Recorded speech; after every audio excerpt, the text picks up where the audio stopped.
I am gonna hold your hand when I say this. You probably shouldn't start a podcast. And listen, that is coming from someone who has had a podcast since 2015. I love podcasts. I am a fan of podcasts. I love listening to podcasts. But I truly don't believe that for most of you out there, you need to be starting a podcast, especially if the goal is to grow your audience, is to get a big following, is to grow your leads and sales and whatever else. If your plan is big growth, it's not a podcast that you need. Okay, so I need you to know the angle I'm coming at this from before we talk about why a podcast isn't great / what is great, okay? So the angle I'm coming at this from is growth, is exposure, is discoverability, is somebody who's wanting to create something on the internet, some kind of content that's gonna get them discovered by the right audience, that's gonna get them the numbers they need to get sponsorships, that's gonna get them the numbers they need to grow a business or to sell things on autopilot or whatever the scenario is. That is the angle I'm coming at this with.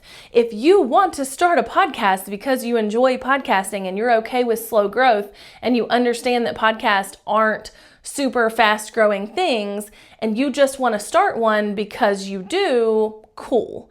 If you want to start a podcast because you already have something else creating and gathering that audience and you want to send them to a podcast to create a deeper connection, cool.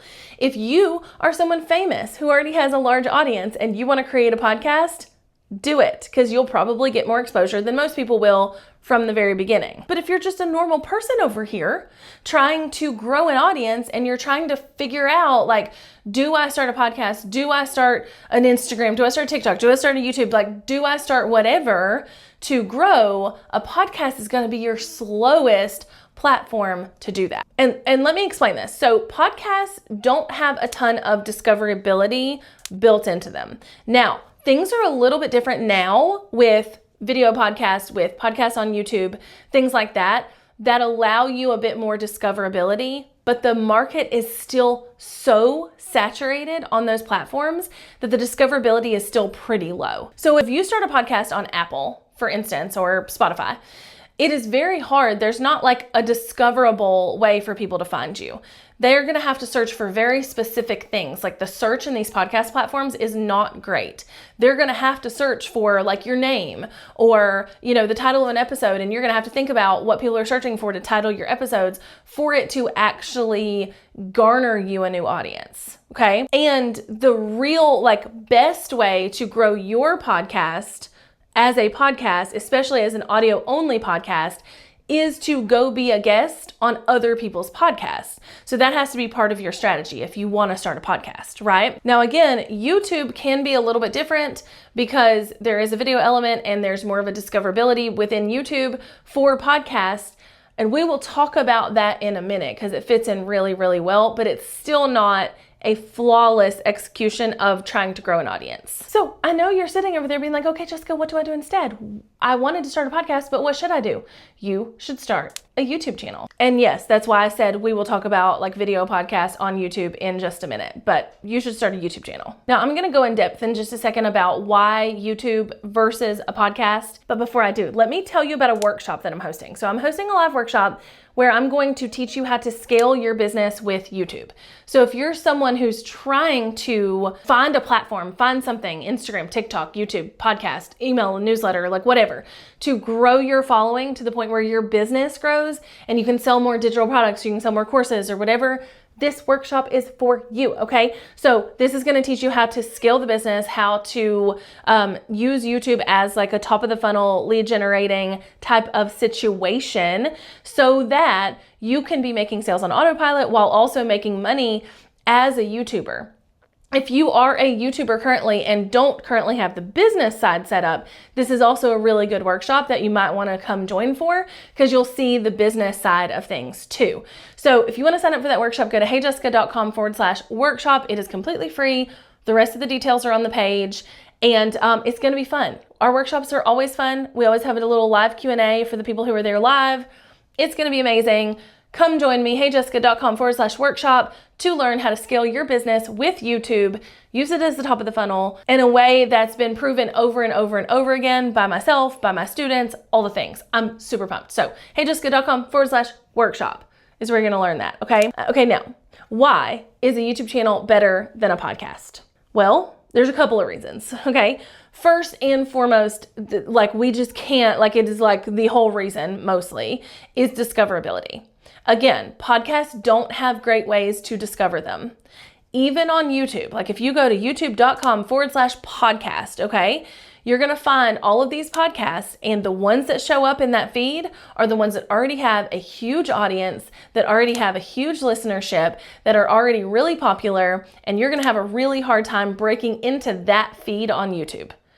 Beyond the fact that on Apple and Spotify, we don't make it super easy for new podcasts to really be found. But then on the other side of that, on YouTube, first of all, YouTube favors new creators right now. So there are a ton of YouTube people on podcasts and in articles saying hey, we're favoring new creators. But there's also new creators who you're going to see every single time you go to your homepage, and new creators who are oh my gosh, YouTube's on easy mode right now. Look how fast I grew.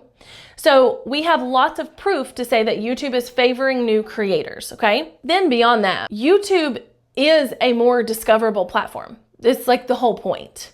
YouTube wants to serve you things it thinks you'll like. Now, do the podcast things do this a little bit? Sure. But they don't do it in a good enough way to make you be oh my gosh, I have to listen to that, or I have to whatever. And it's very hidden. It's very at the bottom of the feed. And it's by show, not by episode. Sometimes you might like an episode and not a show, all the things. Whereas YouTube, quite literally, its whole job is to pair you, the viewer, with the right content. So when you're on YouTube, YouTube's algorithm is working to feed you more content that it thinks you're going to love. So whether that comes from somebody you've never heard of, somebody you subscribe to, somebody that your friends subscribe to, whatever, that's what they're going to show you. So not only is the platform set up to be more discoverable, but so is the search. So if I go to YouTube and I search for digital products, right? It's going to show me things that aren't just titled digital products. It's going to go into the description and find stuff that talks about digital products maybe inside of another video. It's going to show me things on a more broad scale with those key terms. Whereas in a podcast app like Apple Podcasts, it's going to have to be in the title, right? And a lot of people suck at titling their podcast episodes. That's a whole nother conversation, but the search is just not as good either. So you've got discoverability as a huge reason to why a podcast is way less effective than a YouTube channel when you're trying to grow an audience, right? So again, there are other reasons to start a podcast. You may already have an audience and you want to funnel them to a podcast so you can have longer, more in-depth things. You may already have, a big following. So you want to start the next, Call Her Daddy or whatever podcast. You may just really want to start a podcast and you're okay with it being a slower growth. But again, using the metric or the position, the angle that I'm coming at this from, if you are trying to grow an audience and you're starting from zero and you want to be able to get to an audience the quickest, a YouTube channel is just going to do that because of discoverability. Now, there's actually another factor here that a lot of people don't talk about, and that is trust. So if you've been around here for a long time, I used to talk about the know, like, and trust factor all the time, which I love. No like and trust factor, no like and trust factor. It's the foundation for marketing, right? It's the foundation for why we're on all these social media platforms. People have to know, like, and trust you before they buy from you. And by buy from you, we could be meaning your own products, affiliate links, to watch another video. They have to know, like, and trust you, right? And the trust part is the hardest part to earn. There are different ways people can go through the process of knowing, liking, and trusting you. And there are quicker ways and slower ways. And the quickest way to do that is in person. So when you think about the way that we're doing content, right? Like the options we have when it comes to how we can create content to go through this know, like, and trust factor, which way do you think people build trust with you quicker? Video, audio, text? What do you think? Which one is closest to in person? Right. video. So when you are thinking about, oh my gosh, I want to start a podcast or I want to start a YouTube channel, I want people to like go through this process with me, it is so much quicker to get someone to know you, like you, and trust you from a video than it is from audio only, and even lower than that from blogging or like text only. We get to hear tone, we get to see facial expressions, we get to see personality, we get to see if they talk with their hands, we get to see all of these things, right? The trust factor is built so much faster on video. So when you're comparing apples to apples there, your trust is going to be quicker on a video. There are so many instances where people go from not knowing about somebody at all to liking them and trusting them and buying from them on one YouTube video. And it might take 10 or 15 podcast episodes before that would be the case.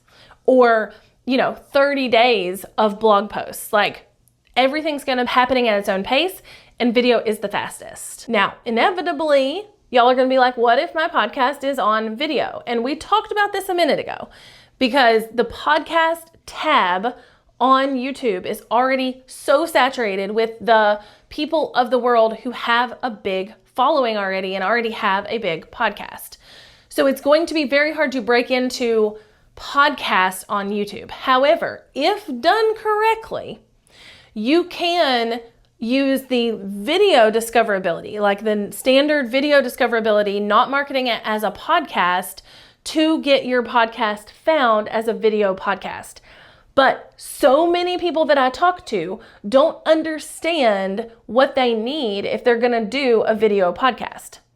When I say a video podcast and to put it on YouTube and to get discovered and all the things, I do not mean Zoom calls.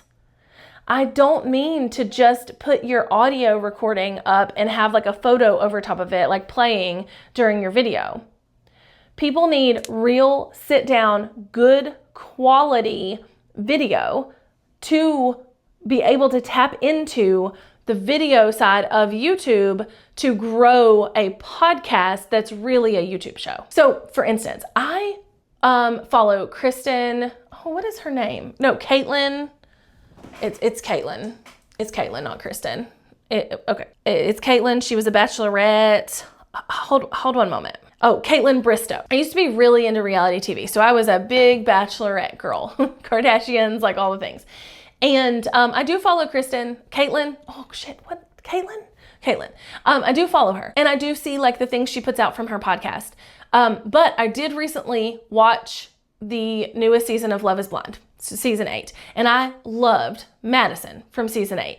And I saw a clip from Caitlin's podcast with Madison. And I was like, oh my gosh, I want to go physically watch this. Like, I don't want to just listen. A lot of times I'll see like video clips and I'll go like listen to the podcast, because I tend to listen to my podcast more than I watch them, because again, I consider a watchable thing a YouTube show. Okay, so anyway, I see this clip of Madison on Caitlin's podcast and I'm like, I'd like to watch that. So I turn it on my TV.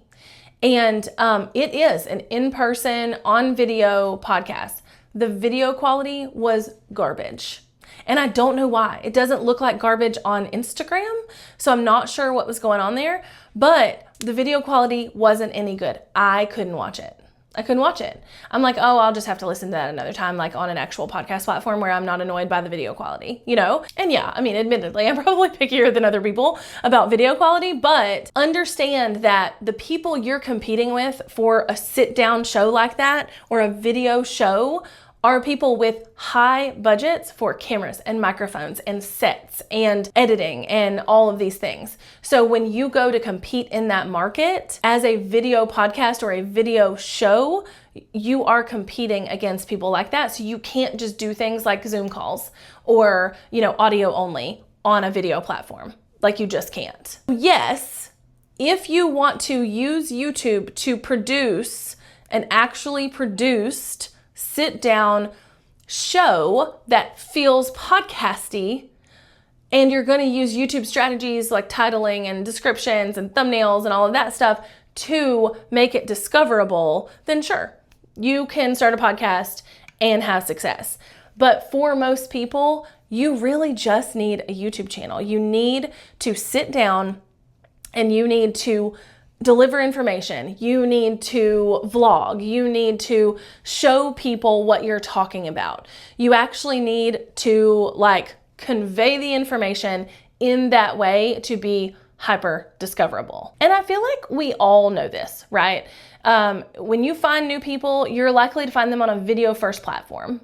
And then you might follow them to an audio platform or a written platform. I think about somebody like Aaron Parnas. I don't know if that I'm saying his last name right, but I found him on TikTok, right? He's like a independent journalist. Found him on TikTok, a video first platform. He also has YouTube, he has Instagram. I could have found him anywhere, but I don't consume political content on YouTube intentionally, or on Instagram for that matter. So I found him on TikTok because that's my user behavior. But Aaron also has a Substack, and Substack does have discoverable tools built in. They've built their platform in a way where it's discoverable, more discoverable than some written platforms. But I would guarantee to you that 99% of people who read his Substack found him from a video first platform. That is where we are in the world. So when you're thinking about how do I grow, how do I do the things, how do I sell more of my product, how do I grow an audience so that I can get brand deals, how do I do all these things, you need to start a YouTube channel, not a podcast, unless you fit into one of those other categories I talked about earlier. And again, if you want to learn more about using YouTube to scale your business / to turn it into an evergreen sales machine so you're making money as a YouTuber, and by putting content on YouTube, you should probably come to my workshop, heyjessica.com/workshop. Okay, so if you have questions, let me know. Also, spoiler alert, this is not a microphone that's hooked up. I felt as if I needed a podcast mic to film this video, you know, for like the aesthetics, but also like the retention of like holding a mic the whole time and things like that. It works. I'm actually wearing the DJI Mic Mini, you can hear me tapping on it. So this was just a prop the entire time. So, you know, so thanks for hanging out with me. Thanks for listening to me rant about this, and hopefully you learned a little something. And until next time, peace out, Girl Scout.